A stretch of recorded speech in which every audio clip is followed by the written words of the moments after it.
Shalom, shalom bien-aimés dans le Seigneur. Le Seigneur est merveilleux. Notre Dieu est merveilleux. Je viens vous saluer tous. Vous dire shalom.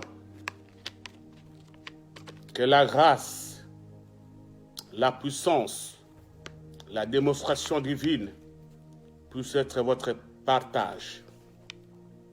Bien-aimés, comme je l'ai dit toujours, aujourd'hui c'est mercredi, le troisième jour de la semaine.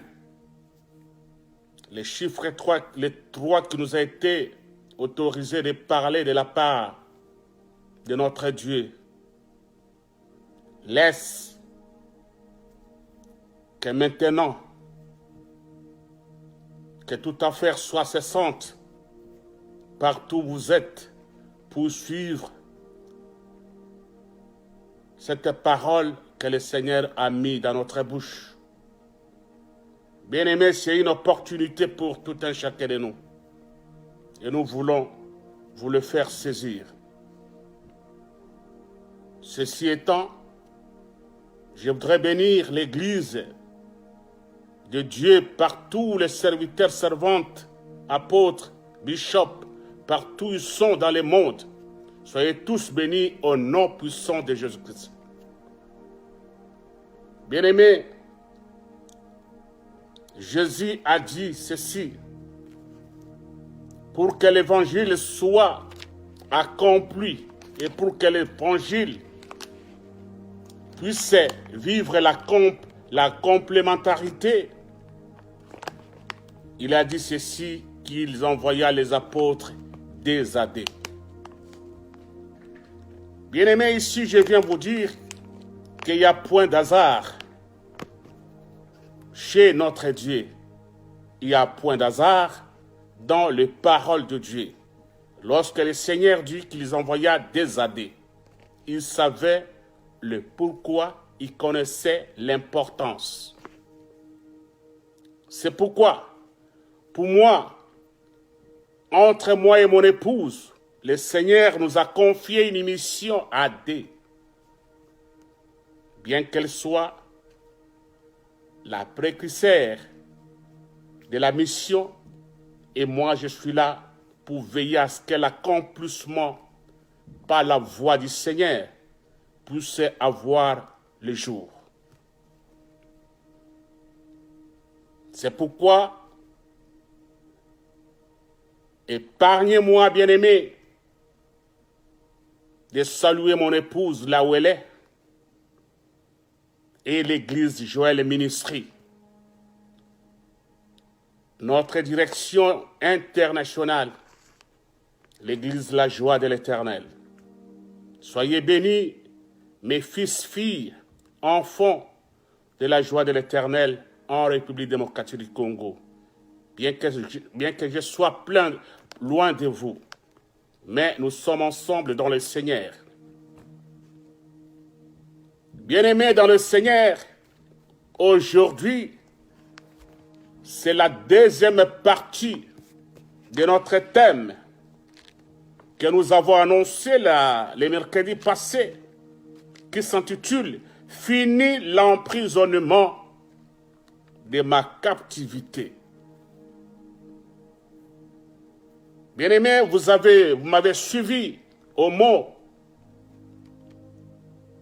Comment nous avons désarticulé, nous avons expliqué l'importance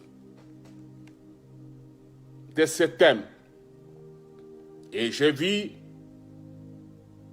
par les voies, l'autoroute du média, combien les personnes se sont attachées à ces messages et ça a été bien assimilé. Bien-aimés dans le Seigneur, comme je l'ai toujours dit, je ne peux pas commencer à parler de mon Dieu sans toutefois me référer ou encore chercher le pouvoir et l'autorité sous ses pieds. C'est pourquoi je vous prie de vous incliner pour que nous puissions parler, adresser une parole à notre Seigneur. Inclinons nos têtes. Père Céleste, tu es Dieu. Les puissants de Jacob, tu es Dieu. Nous voici encore pour une énième fois nous approcher auprès du trône de gloire pour te demander d'abord miséricorde, pour te demander que la grâce, ta grâce, nous soit une partage pour nous et pour tout un chacun de nous qui va nous suivre en ce moment. Seigneur, nous ne sommes pas dignes de parler de ta part, mais tu nous as sélectionnés, tu nous as élis. Et tu as mis une parole dans nos bouches pour que ce qui sorte de notre bouche puisse apporter la vie à quiconque qui l'écoute. Merci Seigneur Jésus pour ce moment agréable, idéal, où nous voulons et nous sommes dispos, et bien des personnes sont dispos, attendent ce message pour que leur vie ne soit plus la même. Merci Seigneur, te demandons une onction particulière. Te demandons que ton sang nous couvre, que le Saint-Esprit nous soit opérationnel. Lorsque nous allons ouvrir notre bouche, parler de ta part, que ce soit accompagné d'une puissance et de l'autorité qui vient de toi. Père, parle à ton peuple au travers de l'instrument que tu t'es choisi. Que ce ne soit pas moi, mais que c'est toi qui parles, qui va s'adresser à ton peuple. Que ceci soit uniquement pour ta seule gloire, Jésus, dans le nom merveilleux de ton Saint-Nom. J'en suis prié et nous disons Amen. Amen et bien-aimés dans le Seigneur. Merci beaucoup pour avoir prié avec moi et pour avoir adressé cette parole puissante à notre Seigneur, qui nous accorde l'opportunité et ouvre la voie pour que nous puissions nous adresser à son peuple, aux êtres vivants qui en ont besoin, et ils en ont besoin de cette parole, et qui va consister le bouclier de leur vie, de leur famille, de tous ceux dont ils sont en train d'entreprendre comme activité. Ceci étant,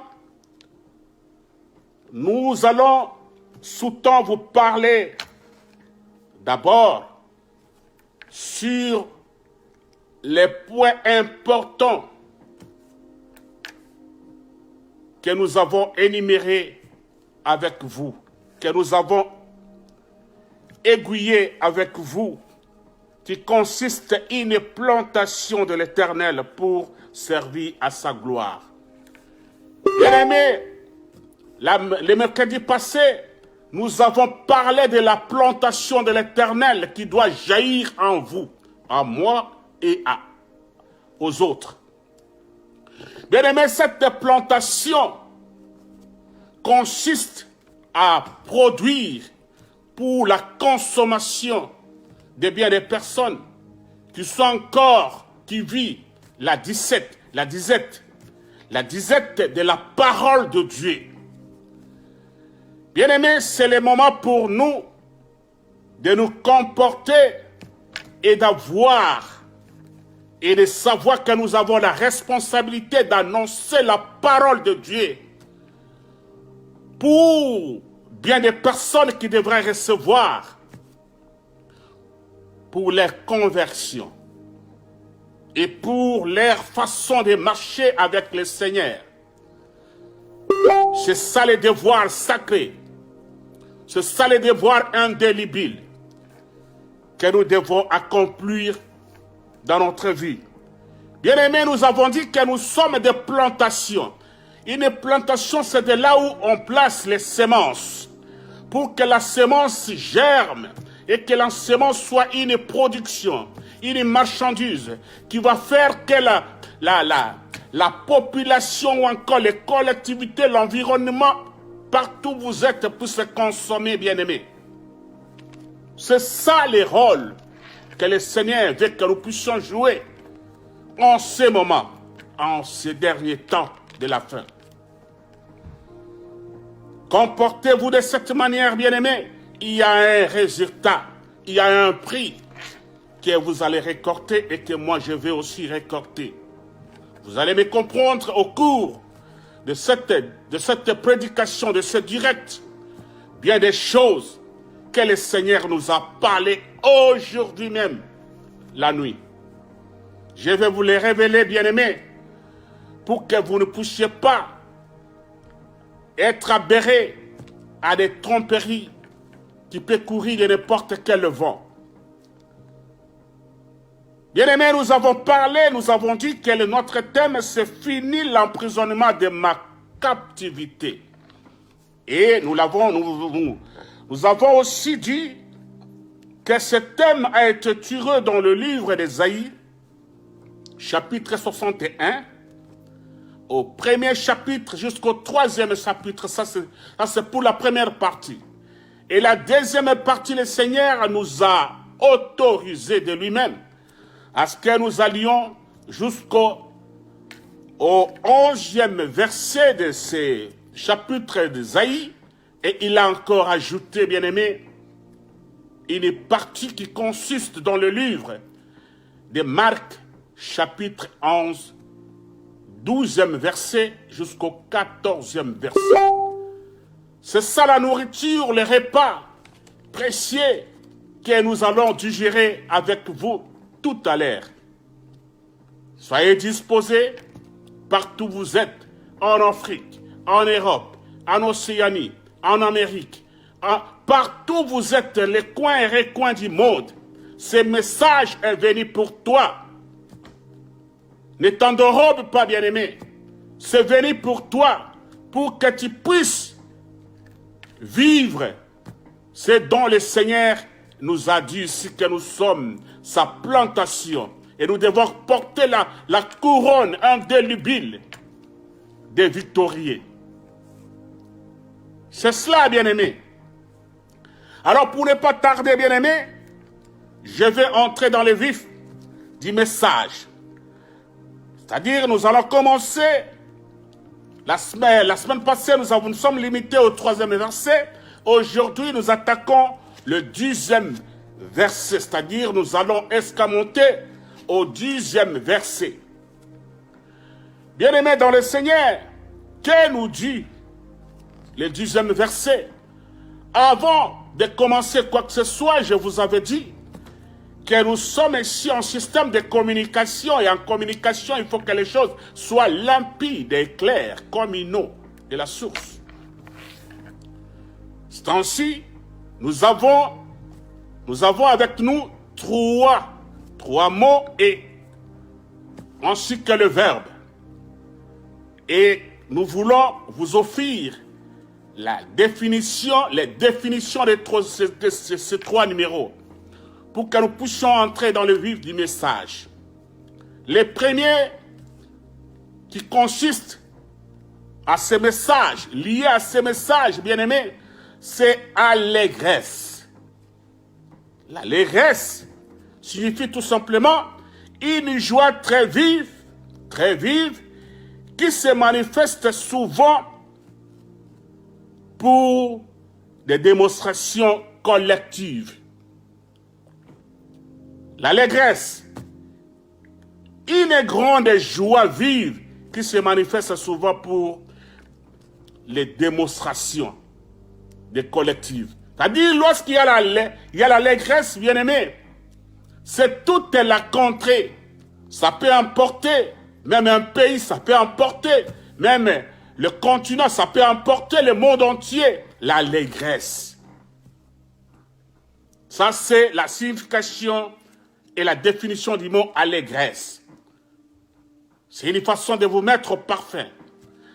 Le deuxième numéro, c'est parer, le verbe parer. Le verbe parer qui veut tout simplement dire garnir l'objet qui embellissent, c'est-à-dire vêtir de beaux habits d'ornements élégants. C'est-à-dire, paraît qui veut dire porter de beaux habits qui sont élégants. Et vous avez compris, vous pouvez comprendre avec moi, bien-aimés. Mercredi passé, nous avons parlé des vêtements. Voilà, aujourd'hui, le Seigneur ajoute que ces vêtements sont vraiment élégants. Élégants pourquoi? C'est différent des vêtements que toi tu portes d'habitude.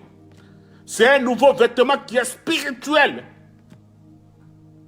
qui va te valoriser. C'est une valeur ajoutée pour toi, comme disent les économistes, qui va faire de toi une personne importante parmi plusieurs. Bien-aimé, si on est revêtu d'une autorité, d'une puissance, d'une onction particulière, fraîche, qui vient du Seigneur, qui te démarque du lot. C'est de cette manière, bien-aimé, il ne peut venir que de notre Seigneur Jésus-Christ de Nazareth, qui a le plan surnaturel avec. Et le troisième, le dernier, c'est éclore. Éclore veut tout simplement dire naître en sortant de l'œuf. Ça dit un oiseau éclore ses enfants lorsque se mirent les œufs. C'est cela, bien-aimé. Et pour être clair avec vous, c'est dire s'ouvrir. Éclore, c'est s'ouvrir. Bien-aimé, l'Éternel veut que tu sois maintenant ouvert à tout le monde. Il veut s'ouvrir aussi en toi pour que tu sois précieux, précieuse à bien des personnes qui t'entourent dans votre environnement, dans votre collectivité, dans votre communauté, que tu sois important parce que le Seigneur veut s'ouvrir en toi pour te valoriser, pour mettre quelque chose qui va faire de toi une différenciation par rapport aux autres humains. Bien-aimés, saisissons l'opportunité et l'occasion. Et ce n'est pas donné à tout le monde. Il faut que vous soyez élis par lui-même. C'est cela, bien-aimés. Ce sont les trois mots, bien-aimés. Allégresse, verbe paré et éclore, qui va maintenant nous permettre à ce que nous puissions parler de ce message. Nous avons dit que nous allons escamonter, bien-aimés. Sous-temps, nous voulons maintenant entrer dans le vif du message. Il est dit donc, qu'est-ce que ça dit dans le 10e verset, bien-aimés?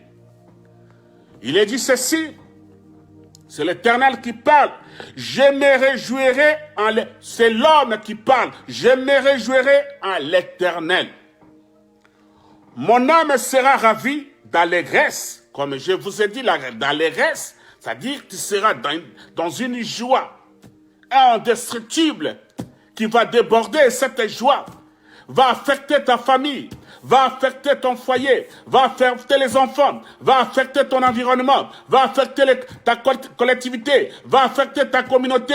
Cette joie va traverser, bien-aimé, puisque c'est l'allégresse.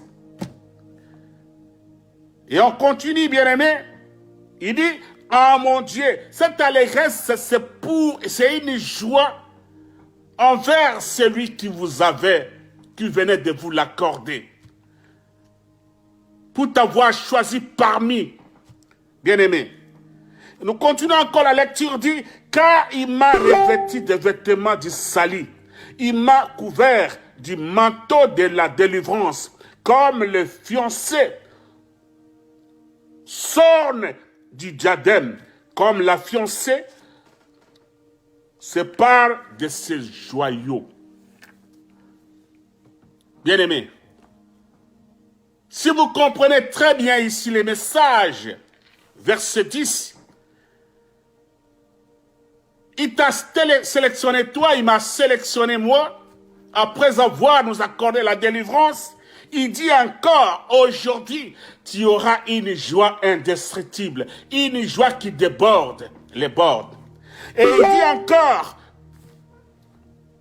il t'accorde, il t'a donné les vêtements, mais maintenant c'est le manteau. Allez-y comprendre, bien-aimé, le manteau d'Élie qu'Élisée s'est approprié, bien-aimé. Lorsque Élisée s'est séparé avec Élie, son père, il est rentré devant le Jourdain. Vous vous rappelez, bien-aimé, il a pris le manteau, il a frappé, le Jourdain s'est divisé, s'est fondé à deux. Voici l'onction que le Seigneur veut te donner, veut me donner. Et cette onction, bien-aimé, va faire en sorte que ceux qui ne connaissent pas Dieu puissent expérimenter la gloire, la démonstration, la puissance de notre Seigneur Jésus-Christ de Nazareth. Bien-aimé, lorsque le Seigneur vous accorde l'opportunité de porter le manteau, ça dit votre délivrance est déjà acquise. C'est vrai, bien-aimé. Puisque le manteau n'est pas donné à n'importe qui. Le manteau est donné à celui qui le mérite. Et aujourd'hui, le Seigneur vous rassure que tu as mérité le manteau. Laisse aujourd'hui tout ce qui te bloquait, tout ce qui te retenait, tout ce qui ne voulait pas que tu ailles de l'avant. Aujourd'hui, ton corps, ton âme, ton esprit soient délivrés dans le nom puissant de Jésus. Bien-aimés, recevez cette parole. C'est le jour de votre délivrance. Rien ne va rester comme auparavant. Vous allez changer de paradigme. Vous allez changer de système, de méthode opérandis pour faire voir au monde qu'il y a un Dieu vivant et qui siège au milieu des cieux. Il n'y en a point d'autre. Si ce n'est lui, l'Éternel des armées. Bien-aimé, c'est ça, bien-aimé. Il dit encore, allez-y comprendre, le fiancé qui s'approche. Bien-aimé, si tu veux comprendre l'importance d'une fille ou encore d'une femme qui est fiancée, et la lecture sur la femme, vous allez comprendre combien coûte son mari, ou encore combien coûte l'homme qui l'a fiancé. C'est ici le Seigneur veut nous valoriser, veut nous rendre utiles dans la société, veut ajouter, nous accorder les valeurs ajoutées pour que nous, la valeur ajoutée pour que nous puissions refléter l'image du Créateur, puisqu'il dit que nous sommes des dieux, mais nous mourrons comme les hommes sur la terre. Voici, bien-aimés, nous devons saisir cette opportunité pour changer le paradigme. À ce que ceux qui nous voient vivent en nous une action particulière, fraîche, qui vient du trône de gloire et qui doit exploser et faire taire le monde des ténèbres. C'est cela, bien-aimés. Le Seigneur veut que nous soyons valorisés. Il dit qu'il va nous porter, il nous a déjà porté les diadèmes qui constituent une couronne incorruptible de la royauté de Dieu. Tu as maintenant une couronne, bien-aimé. Soyez dans l'allégresse, puisque personne ne peut se dérober de cette couronne. La couronne t'appartient et tu dois t'attribuer, t'approprier, expérimenter cela, bien-aimé. Quand les sciences, même les scientifiques disent ceci, que la pratique sans la théorie est aveugle. Et la théorie sans la pratique est vide. Bien-aimés, ne restez plus aveugles, puisqu'il vous a été ordonné, accordé, confié le pouvoir. Vous n'êtes plus vide, vous n'êtes plus aveugle. Maintenant, vous vivez des grandes choses qui doivent éclore la gloire de Dieu. Qui doit éclore la gloire de Dieu. Nous avons dit éclore, c'est s'ouvrir. C'est cela, bien-aimé. Et notre 11e verset que ça dit ceci, c'est toujours toi qui dois parler, ou encore moi, car comme la terre fait éclore son germe, et comme un jardin fait pousser des semences, ainsi le Seigneur l'Éternel fera germer les salis et la louange en présence de toutes les nations. Voilà. Voilà, bien-aimé. Le Seigneur t'accorde et te donne maintenant les nations, toutes les nations entre tes mains. Puisque tu vas, il sait tout. Le Seigneur a ouvert son cœur envers toi, pour que tu sois précieux et apprécié par les hommes. Il dit toutes les nations doivent comprendre, doivent recevoir c'est de la sémence que lui-même a placée en toi. Cette sémence, c'est la parole de Dieu qui est placée en toi, bien-aimé. Cette sémence te pousse à proclamer la parole de Dieu. La sémence vous pousse à proclamer la parole de Dieu. C'est ça, bien-aimé.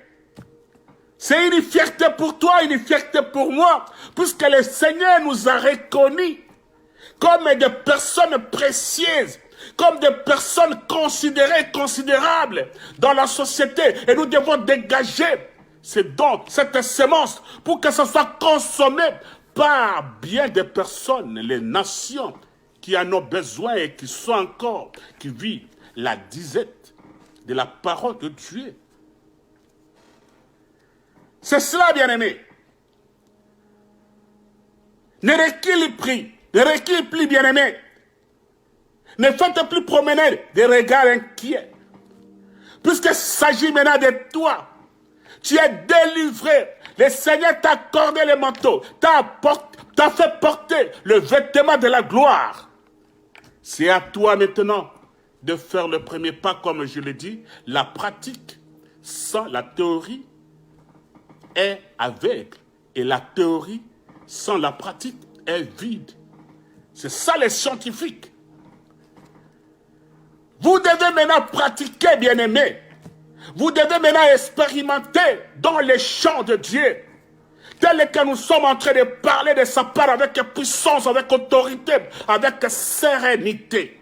Puisque je sais, toutes les personnes qui recevront cette parole, ils ne vont plus rester les mêmes. Ils vont vivre un changement. Et ce changement sera radical. C'est cela, bien-aimé. Dites tout simplement Amen. Et tout cela va s'accomplir dans votre vie quotidienne ou encore respective.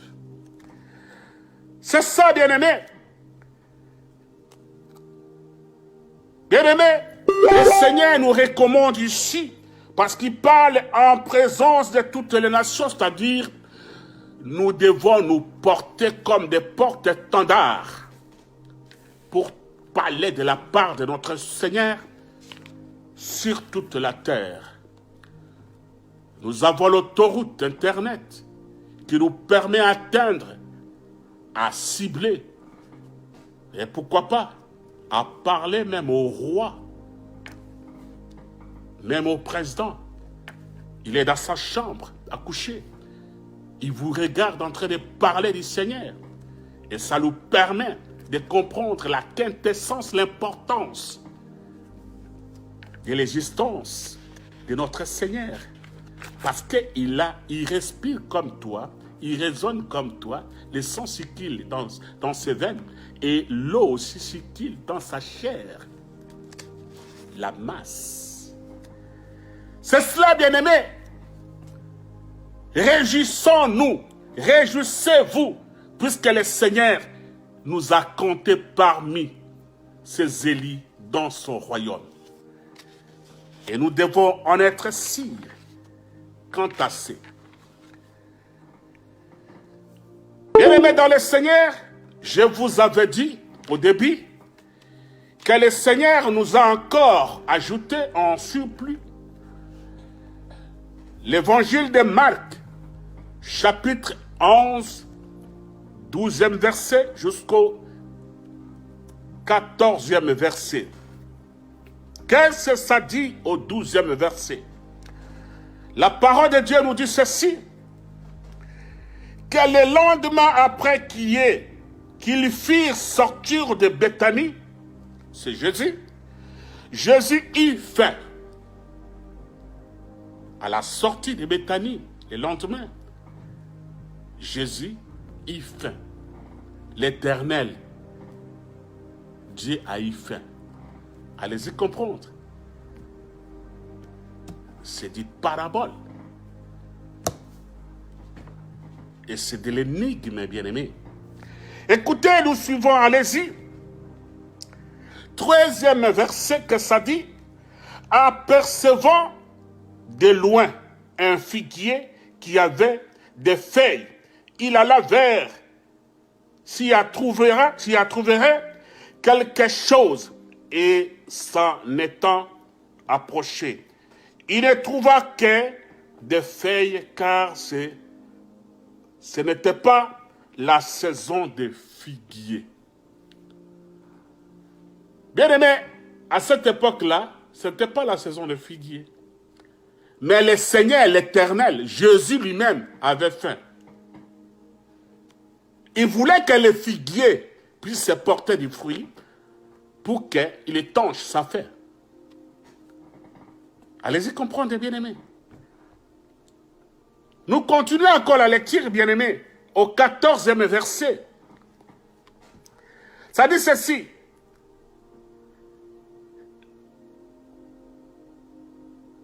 Reprend alors la parole, c'est Jésus qui reprend la parole. Il lui dit que jamais personne ne mange de ton fruit. Jésus maudit les figuiers. Parce que les figuiers n'avaient pas de fruits. Ne portaient pas de fruits. Mais allez-y comprendre, bien aimé. Ce n'était pas la saison du figuier. C'est compliqué, bien aimé. Mais ce n'est pas compliqué pour le Seigneur. Et la parole va encore continuer. Il dit que, et ses disciples l'entendirent. Bien aimé, lorsque le Seigneur parlait, les disciples étaient là, ils l'entendirent. Et ils se posaient beaucoup de questions par rapport au figuier. Mais pourquoi le Seigneur peut-il avoir faim et que ce n'est pas la période ou encore la saison de figuier, mais le figuier n'a pas porté de fruits? Ce n'est pas parce qu'il ne pouvait pas porter de fruits, mais c'est parce ce n'était pas la saison de fruits, ce n'était pas la saison de figuier. Mais l'Éternel qui va s'acharner du figuier pour lui dire que désormais personne ne mangera de ton fruit. C'est-à-dire que les figuiers étaient maudits. Et les disciples commencent à s'étonner. Des fois, bien aimé, je m'imagine, peut-être les disciples se disaient, mais pourquoi le Seigneur est si méchant comme ça? Ce n'est pas la saison. Pourquoi devrait-il maudire le figuier? Bien aimé, pour le Seigneur, il dit, il n'y a pas de saison pour prêcher la parole de Dieu. Bien aimé, pour prêcher la parole de Dieu, pour que les gens mangent le fruit qui sort de ta bouche, l'instrument que tu as été choisi pour prêcher la parole de Dieu, bien aimé, il n'y a pas de saison pour prêcher la parole de Dieu. C'est tout ce que le Seigneur voulait démontrer. Puisque le Seigneur, bien sûr, La parole de Dieu nous dit qu'il avait fait. Allez-y comprendre la multiplication des pains. Est-ce que Jésus peut-il manquer à manger? Allez-y comprendre, Pierre était en train de pêcher, Jésus au bord du lac, préparait les poissons, du poisson. Mais il n'a pas pêché ce poisson-là. Comment est-il qu'il était en train de préparer les poissons pour que Pierre et sa suite puissent venir manger? Le Seigneur ne peut pas manquer à manger. C'est tout simplement une façon de vous dire et de me dire que la parole de Dieu n'a pas de saison. Il faut prêcher la parole de Dieu, car c'est une nourriture que le peuple devrait manger, car c'est une nourriture pour dépeupler les camps de l'ennemi et peupler son camp. C'est tout simplement ça, bien-aimé. Et il nous dit ceci, pour ce parabole ici de figuier, bien-aimé, nous sommes tous des arbres. Les arbres qui devraient porter du fruit. La question que je te pose, est-il un arbre qui porte des fruits? Et quels sont les types de fruits que vous portez? Est-ce sont des fruits saisonniers? Est-ce sont des fruits qui sont spontanés? Est-ce qu'il y a l'abondance de fruits si ton arbre, l'arbre que tu es? Nous sommes des arbres que le Seigneur a plantés, puisque n'oubliez pas que nous avons été tirés de la terre. Et tout ce qui est tiré de la terre constitue une sémence, bien-aimé. C'est ça. C'est ça, bien-aimé. Vous allez comprendre, bien-aimé, ici. Le Seigneur nous recommande que nous sommes des arbres. Nous devons porter du bon fruit pour que le peuple en mange et que le peuple soit content de sa parole et que le peuple soit content de l'existence de Dieu. Et nous devons démontrer au monde que l'arbre que nous sommes, nous portons la vie de notre Dieu. C'est comme je vous ai parlé de térébinthe. L'arbre qui ne se cesse pas, qui a toujours la sève. C'est cela, bien-aimé. L'arbre vert, c'est toi. Tu ne peux pas cesser, puisque nous avons une source qui est intarissable, qui est la parole de Dieu, Jésus lui-même. C'est cela, bien-aimé. Bien-aimé, ici, je voudrais vous parler de quelque chose de très important. Vous savez, pour que le Seigneur me donne ce verset ici, ce passage de la parole de Dieu, aujourd'hui même, la nuit, j'ai été visité. J'ai été visité par le Seigneur lui-même. Allez-y comprendre, bien-aimé. Puisque je m'inquiétais dans mes habitudes, avant d'aller au lit, chaque jour, avant d'aller au lit, je dois ouvrir ma télévision, suivre des prédications, suivre l'adoration. C'est les deux choses-là qui m'attirent et que j'ai souvent l'habitude d'expérimenter, d'écouter pour que je dorme comme un bébé. Bien-aimé, hier, j'étais en train de regarder la télévision. J'ai vu des choses semblables à l'Internet qui m'ont beaucoup perturbé, qui m'ont beaucoup dérangé. Je m'étais posé pas mal de questions. Dans mes questionnements, bien-aimés, je suis allé m'endormir. Pendant la nuit, j'ai été visité par le Seigneur. Le Seigneur est venu me visiter. Qu'est-ce qu'il a fait de moi? L'ange m'a pris, il est parti avec moi. Et je me suis retrouvé dans un jardin. Dans ce jardin, bien-aimé, j'ai trouvé un veillard. Le veillard, lorsqu'il m'a dit, ah, tu es bien arrivé, moi je dis, oui, je suis là. Il dit, très bien, tu as bien résolu. Il m'a dit, écoute, lorsque tu étais en train de t'inquiéter, lorsque tu étais en train de te questionner beaucoup de choses sur ce que tu as regardé, Moi, j'étais là, je te contemplais. Mais je lisais ce que disait ton cœur. Voilà pourquoi je t'ai convoqué pour que tu viennes. Je t'ai appelé pour que tu viennes vivre la réalité. Bien-aimé, le Seigneur m'a montré, il y a un jardin. J'ai vu le jardin. Il m'a dit, ouvre les yeux et fixe de l'autre côté. J'ai regardé, bien-aimé, j'ai vu un arbre. Et cet arbre-là se ressemblait à moi. Il m'a dit, est-ce que tu comprends et tu vois? Moi, j'ai dit, oui, je vois. Qu'est-ce que tu vois? Moi, je dis, non, ça c'est moi. Je me vois sous forme d'un arbre. Et cet arbre-là, bien-aimé, avait beaucoup de fruits. Et ce fruit-là était mûr. Même sous mes pieds, il y avait des... J'ai vu ça, des fruits. Et les gens venaient cueillir ces fruits et manger. Ils étaient très contents, bien-aimés. Le Seigneur m'a dit, tu as vu comment les gens sont en train de cueillir le fruit sur toi en tant qu'arbre et sont en train de manger dans la joie. Les gens prenaient les fruits même sous mes pieds. Ils prenaient, ils mangeaient et j'étais vraiment dans la joie. Mais un arbre. Et puis il me dit, c'est ça la réalité de vous être humain.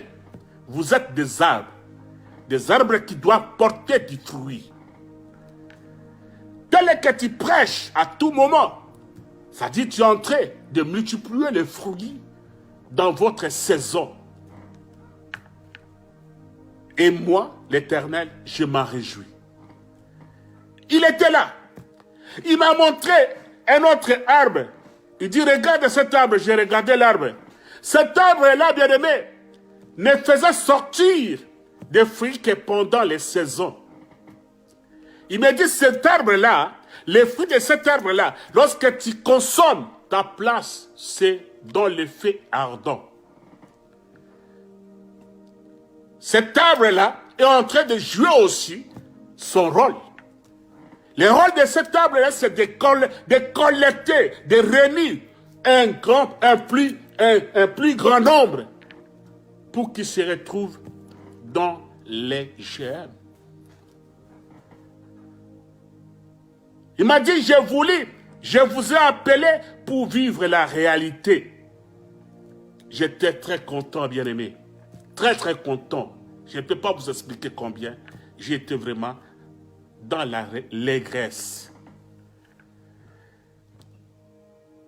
Et puis il me dit, ça suffit, tu peux maintenant rentrer. D'emblée, je me suis réveillé.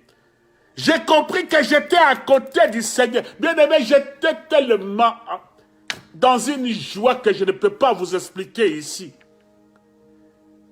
Après avoir rencontré les rois des rois qui vous montrent qui vous êtes. Et vous remercie par rapport au rendement des services que vous rendez. Permettez-moi la tautologie. Bien-aimé, c'est pour moi une joie indescriptible. C'est pour moi l'allégresse, ma famille, l'église et joie, les ministries. Les Congo, le monde entier devraient bénéficier les fruits qui ressortent de l'arbre que je suis.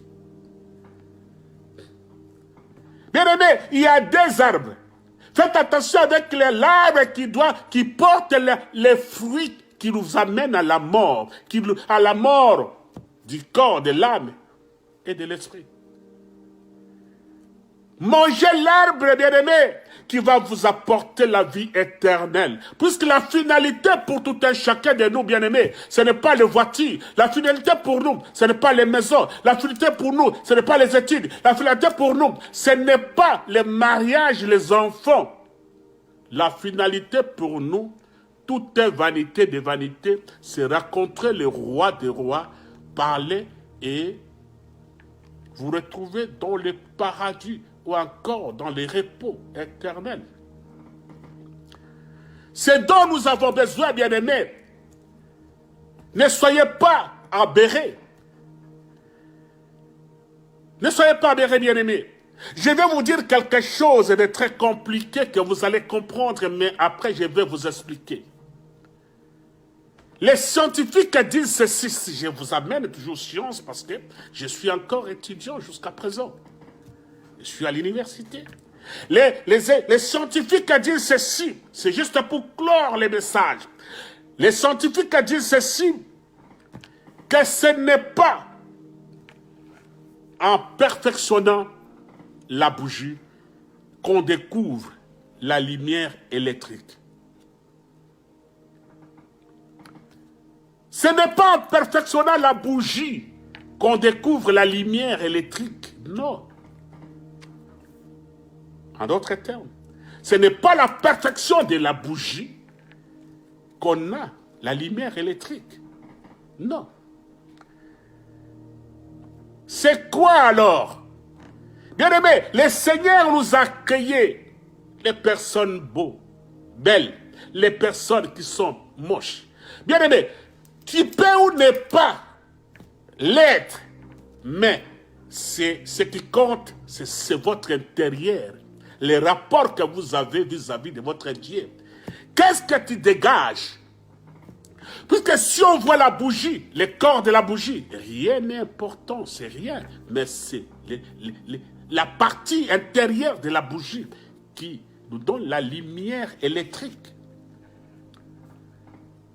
Bien-aimés, faites-vous allumer de cette sémence, de cette lumière, pour éclairer le monde. Puisque la parole de Dieu nous dit ceci, que nous sommes les seuls du monde, et nous devons éclairer la lumière du monde. Nous devons éclairer le monde. Lorsque tout le monde te regarde, il se dit, waouh, celui-ci se repère de son Créateur. Et vous serez la personne la plus respectée, considérée. La révérence sera votre partage vis-à-vis de ta communauté, vis-à-vis de ton entourage, vis-à-vis de ta collectivité, vis-à-vis même de ton époux, tes enfants. C'est cela, bien-aimés. Nous avons tout simplement voulu vous amener à cette dimension pour que vous puissiez comprendre les biens fondés de la parole de Dieu qui vous change d'un point A vers un point B, juste pour sa gloire.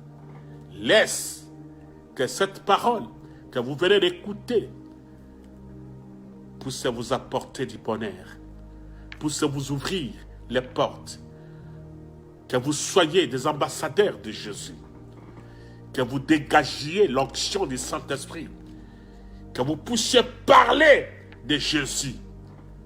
La moisson est grande, mais il y a peu d'ouvriers. Mais c'est toi qui dois se porter en porte-étendard pour annoncer la véritable parole de Dieu. Soyez tous bénis, bien-aimés, partout où vous êtes. Que la grâce, la gloire,